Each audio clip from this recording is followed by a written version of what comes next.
నిన్ను కోపంగా చేసింది నా నిశ్శబ్దం, నా మాటలు మౌనంగా మారిన ఈ దూరం. నిన్ను నిర్లక్ష్యం చేశానని అనుకున్నావేమో, కానీ నా మనసు నిండా నీవే ఉన్నావు. నా కలల లోకంలో నేను తేలుతూ ఉన్నా, నీ జ్ఞాపకాలనే తలచుకుంటున్నా.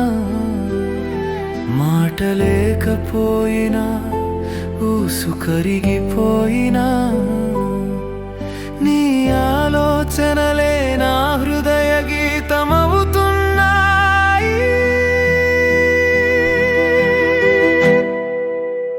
తప్పులు జరిగి ఉంటే మన్నించు, నాపై కోపం ఉంటే శిక్షించు, కాని ప్రేమ మాత్రం తగ్గదు క్షణం కూడా. నా పరిస్థితి తెలిసి చూస్తే నీవు అర్థం చేసుకుంటావు, నేను ఎప్పుడు నీ వాడినేనని.